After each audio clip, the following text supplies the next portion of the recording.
1954-55 का कालखंड, जब मैं जयनारायण कॉलेज में 9वीं कक्षा का छात्र, उस कालखंड में बहुत सारे भोजन के केंद्र चलते थे। विशेषकर संस्कृत छात्रों के भोजन की व्यवस्था होती थी, जो पाठशालाओं में अध्ययन करते थे, और पाठशालाओं का पूरे काशी में पूरा विस्तार था।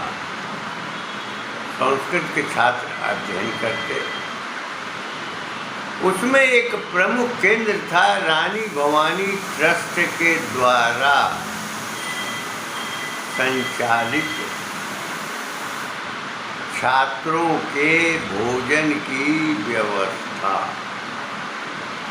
जिसमें सैकड़ों छात्र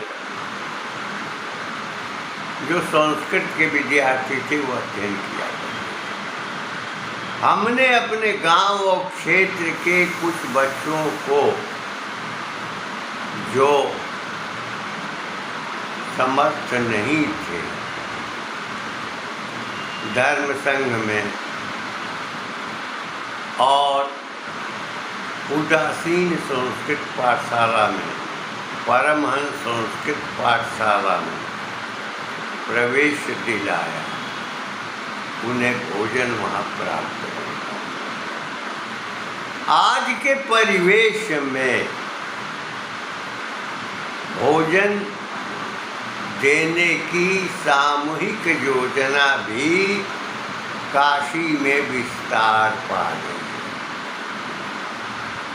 और जो गरीब हैं, असहाय हैं, उनके भोजन की व्यवस्था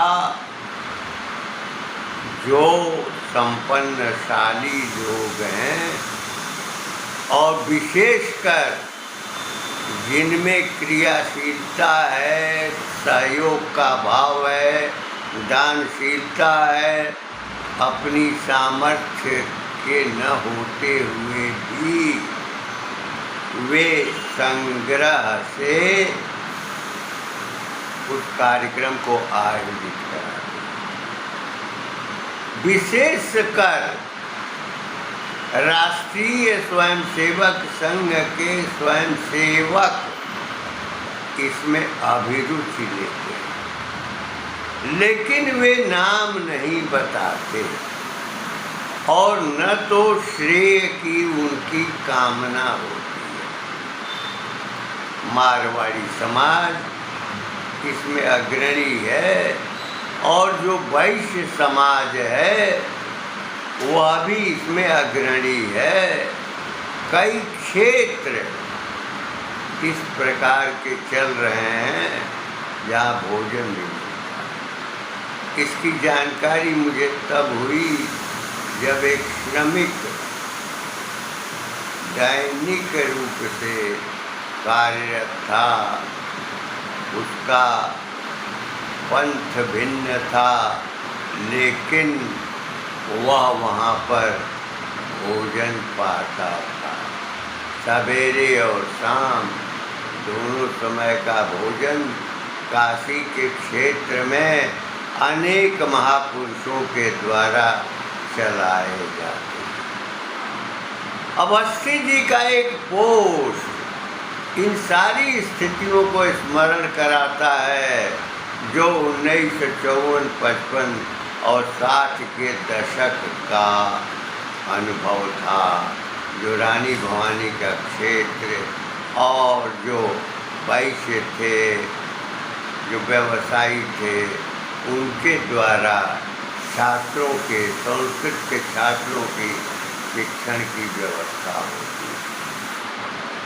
जो गरीब छात्र हैं काशी में आते थे, जिस दुकान में वो पूजन कराते, निर्धारित मासिक सुविधा छात्र को मिलती थी। इस प्रकार 3 लाख से अधिक छात्र बिहार, नेपाल, मिथिला, उत्तर प्रदेश और मध्य प्रदेश के छात्र यहाँ प्रवेश लेते हैं। दक्षिण भारत के छात्र भी प्रवेश लेते हैं। उनके भी भोजन की व्यवस्थाएं होती हैं, लेकिन जो सत्ता रही कथित आज़ाद भारत की, उसमें उपेक्षा हुई और ये जो क्षेत्र चलाए, अन्य क्षेत्र चलाए जाते थे, उसमें बहुत कमी आई। लेकिन वर्तमान परिवेश में अन्य क्षेत्र की व्यापकता को हर्ष देखते हुए हर्ष का अनुभव। अवस्थी जी का एक पोस्ट आया, उस समय उन्होंने इसी प्रकार के स्वर का प्रभाव दिया है। जो भी हमारे संस्कृत साहित्य में, संस्कृत वाङ्मय में, पौराणिक वाङ्मय में विद्यमान है, उसको ढूंढना, खोजना और समाज के लिए समर्पित करना, यह भी एक ध्येयनिष्ठ व्यक्ति का लक्षण है। ध्येयनिष्ठता उनमें विद्यमान है। बहुत कुछ विद्यार्थी जो आधुनिक परिवेश में शिक्षित हैं, उनको ज्ञान नहीं है। उन्हीं को ज्ञान देने के लिए, दिशा देने के लिए अवस्थी जी का यह प्रयास भाषाराम जन्मी संस्कृत भाषा देववाणी संस्कृत ई के द्वारा किया जा रहा है। संचरण के लिए, अनुपालन के लिए, व्यवहारण के लिए, समाज में समरसता के लिए और व्यक्तित्व के निर्माण के लिए, व्यक्तित्व में शक्ति संपन्नता व्यक्त करने के लिए, दूसरों के प्रति उत्कट सेवा भाव की संकल्पना उनके भीतर होने के लिए उस पोस्ट में उन्होंने यह बताया कि दानाय लक्ष्मी, लक्ष्मी अगर आती हैं तो दानाय, दानाय की वृत्ति होनी चाहिए, दान करने की। और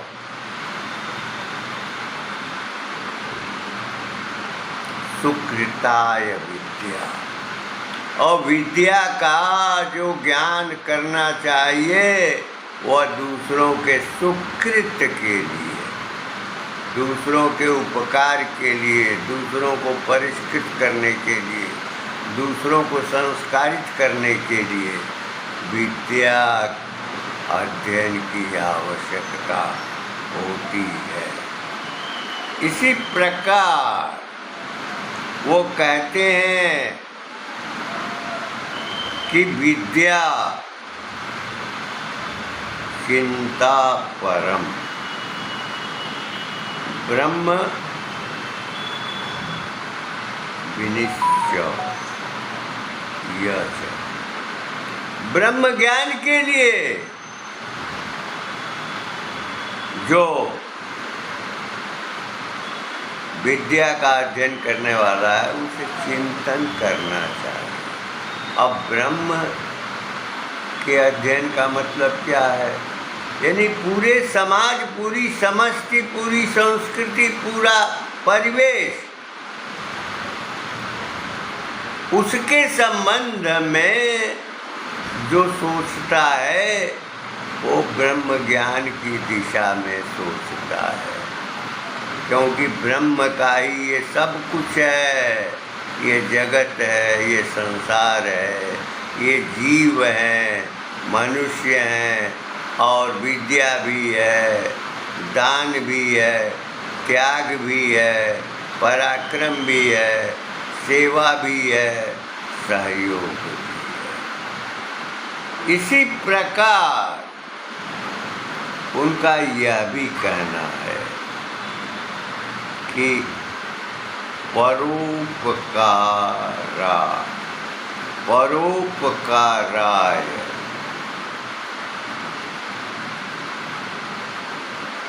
परोपकाराय बचांसि। परोपकार करने वाली वाणी जो बोलते हैं,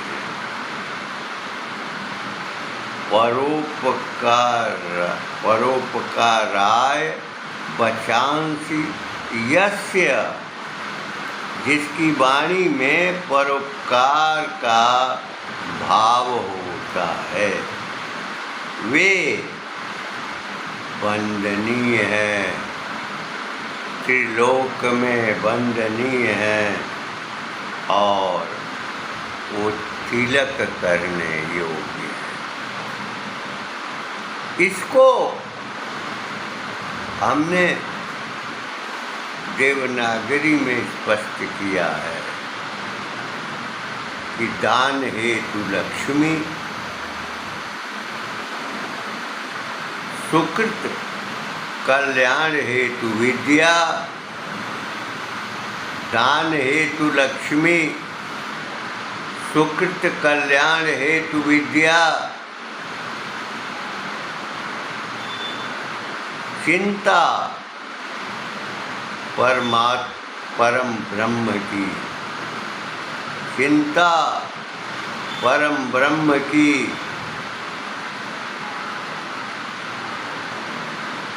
चिंता परम ब्रह्म की, ज्ञान हेतु अधीत बोध, ज्ञान हेतु अधीत बोध। अब परोपकार में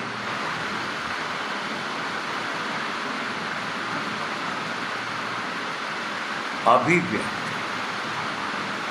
परोपकार में अभिव्यक्त वाणी, अभिव्यक्त स्वर, परोपकार में अभिव्यक्त स्वर वंदनीय त्रिलोक में वही सतपात्र है, वही व्यक्ति सतपात्र है, तिलक करने योग्य है, जो जिसकी वाणी में परोपकार का भाव होता है, जिसके कर्म में परोपकार का भाव होता है, जिसकी विद्या में सुकृत का भाव रहता है। अवस्थी ही निसंदेह दिशा देने वाले, ज्ञान देने वाले, समाज के हित के लिए, समाज की कामना के लिए, समष्टि के विकास के लिए, समष्टि के संस्कार के लिए, अधीत के लिए, ब्रह्मबोध के, ब्रह्म ज्ञान के, उनका दिशा ज्ञान निसंदेह सराहनीय।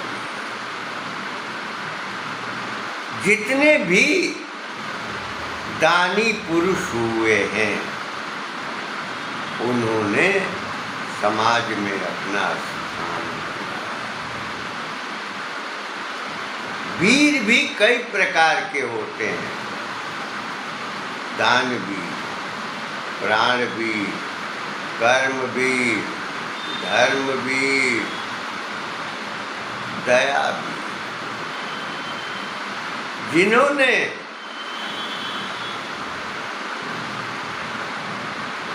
दूसरे के, पक्षी के जीवन के लिए अपने अपने शरीर का मांस पूरा का पूरा दे दिया।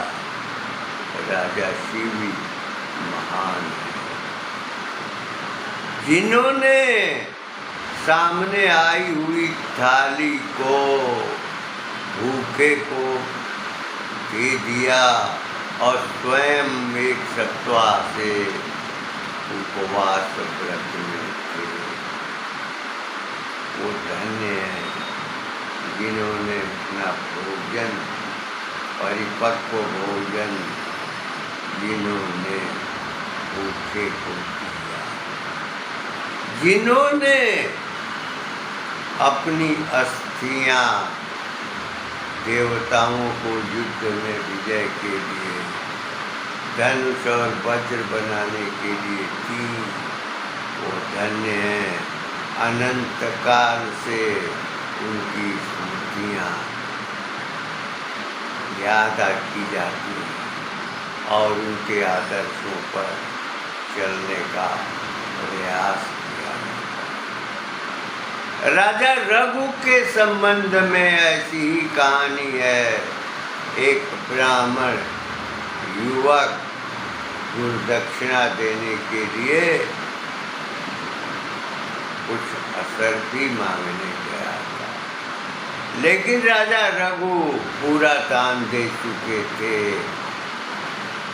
लेकिन दान के लिए आए हुए व्यक्ति को वापस करना उनके कुल, उनकी परंपरा, उनके धर्म, उनके आचरण के विरुद्धता, तो उन्होंने रथ सजाया और कुबेर पर आक्रमण करने की योजना बनाई। एक पूरा का पूरा संस्कृत वाङ्मय में आपको उदाहरण मिलेगा और असरफियों की वर्षा हुई, लेकिन धन्य है वह छात्र जिसने मात्र 12 असरफी का चयन किया, जो शिक्षा उपरांत गुरुदक्षिणा देने का। कर्ण की वीरता की कहानी, दानवीरता की कहानी प्रचलित है और महाकवि सूर्यकांत त्रिपाठी निराला भी दानवीर की श्रेणियों में आते हैं। जब लोग कवि सम्मेलन में जाया करते थे, कंबल, चादर और उनके लिए कुर्ते के कपड़े कवि सम्मेलन के संयोजकों द्वारा दिए जाते थे और पैसे भी दिए जाते थे। दारागंज की सड़कों पर किसी भी दुकान से वह सामान लेते थे, लेकिन जब पैसा मिलता था तो उन सबको बराबर मात्रा में बांट देते। किसी भिखारी ने कहा कि बेटा,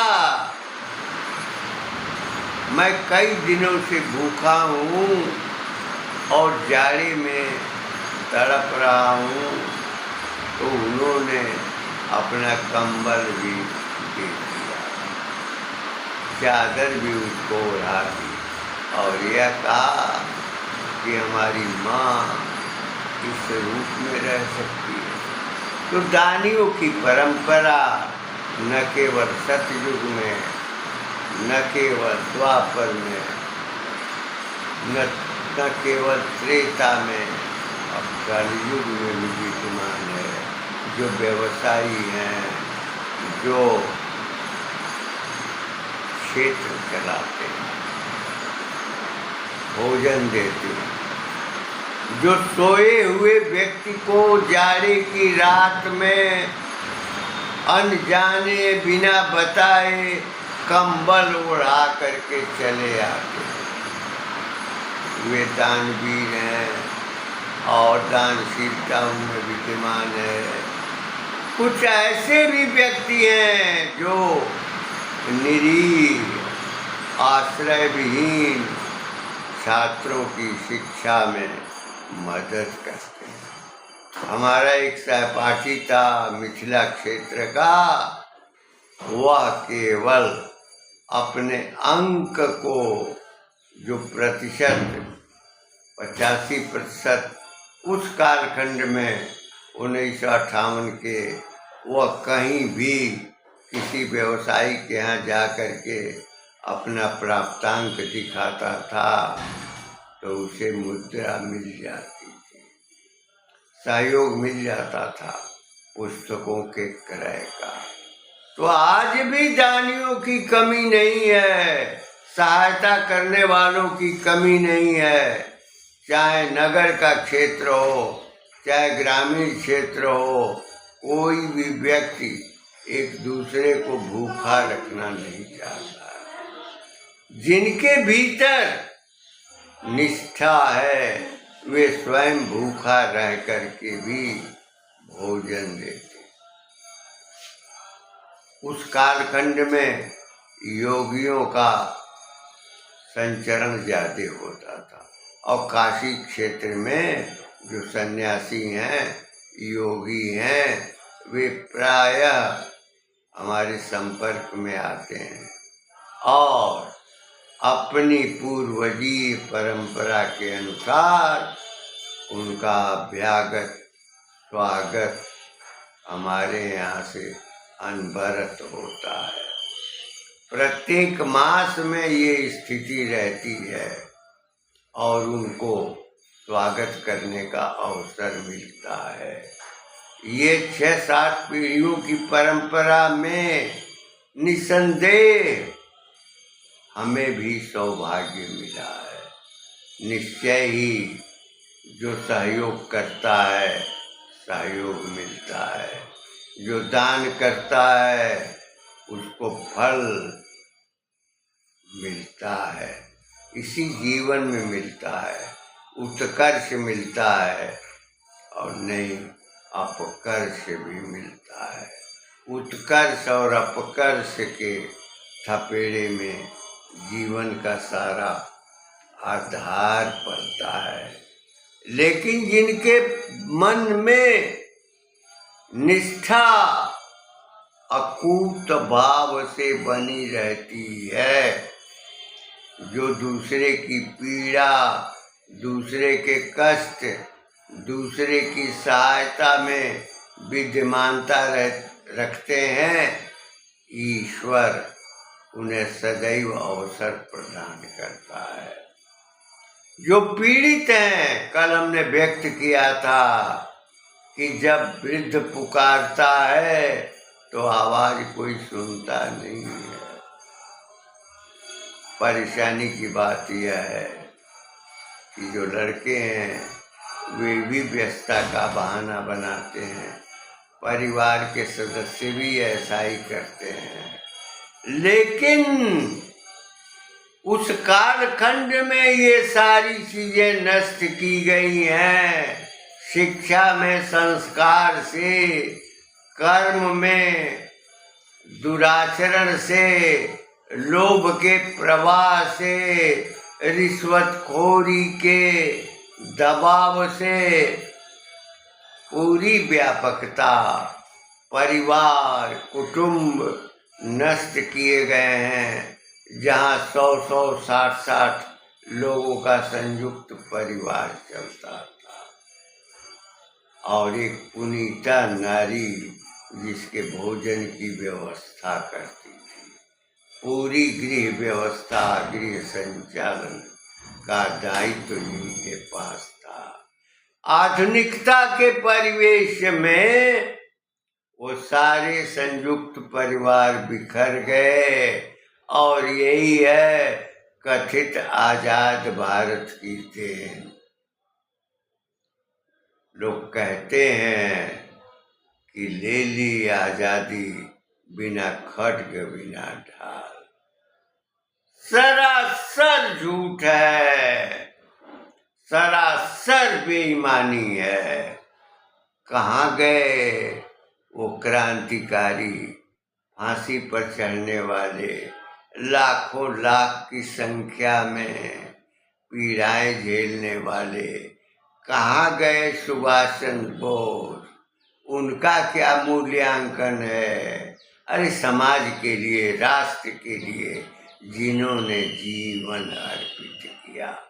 जब हम धन दान करते हैं, जब हम अस्पताल पहुंचाते हैं, जब हम भूखे को भोजन कराते हैं, तो भारत माता के लिए अपना प्राण दान करने वाले वीरों को विस्मरण करना कहाँ तक संभव है? महाकवि जयशंकर प्रसाद ने पंचनद के वीरों का उल्लेख करते हुए उनके साथ पक्षपात करने के भाव को उन्होंने व्यक्त किया है। बचाया जा सकता था, अंग्रेजों के दलालों के द्वारा बचाया जा सकता है, राम प्रसाद बिस्मिल को बचाया जा सकता था, भगत सिंह को, लेकिन बचाने का उपक्रम ये अहिंसा के झूठे व्रतधारी, भीतर कलमश और शरणार्थियों का दमन, शोषण, हत्या और पति के सामने उसका शील हरण, बच्चों की मौत,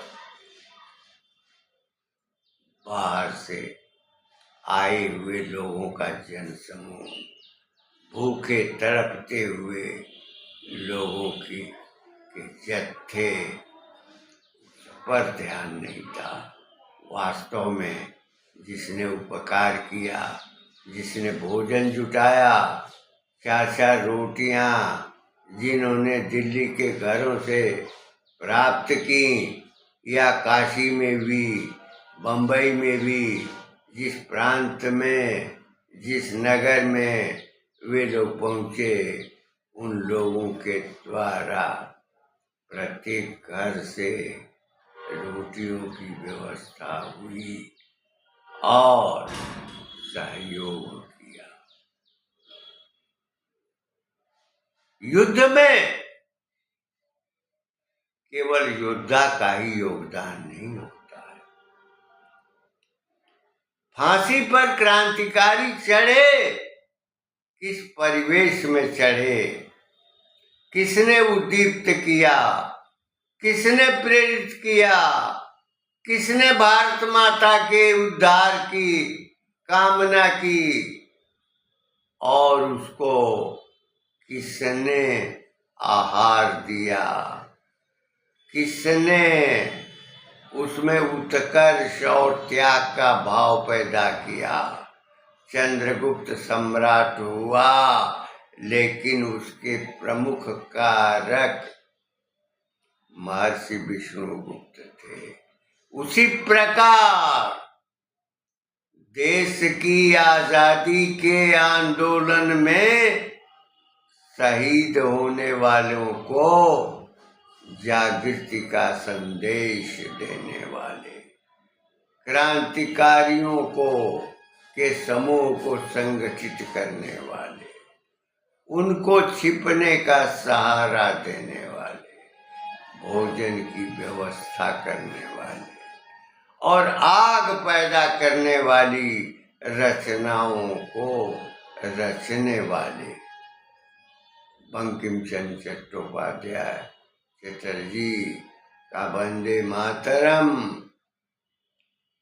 पूरे क्रांतिकारियों के जीवन का उत्कर्ष रहा, आदर्श रहा, और उसके अंतर्गत भारत की आजादी के आंदोलन हुए। यह झूठी संकल्पना है कि ले ली आजादी बिना खड्ग बिना ढाल। ये अपमान है उन क्रांतिवीरों का,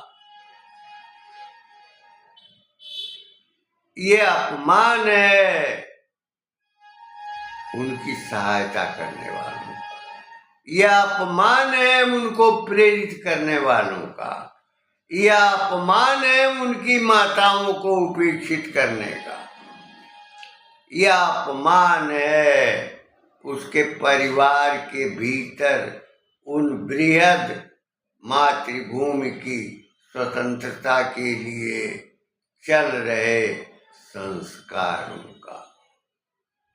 ये अपमान है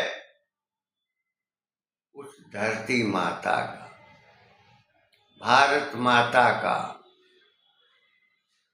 जिस पर समग्र जीवन पलता है, आधार पाता है। यह अपमान है संस्कृति का, यह अपमान है उन कवियों का जिन्होंने दानवीरों, युद्धवीरों, प्राणवीरों के संबंध में अपनी रचनाएं प्रस्तुत कर परम त्याग के लिए आदर्श प्रस्तुत किया है।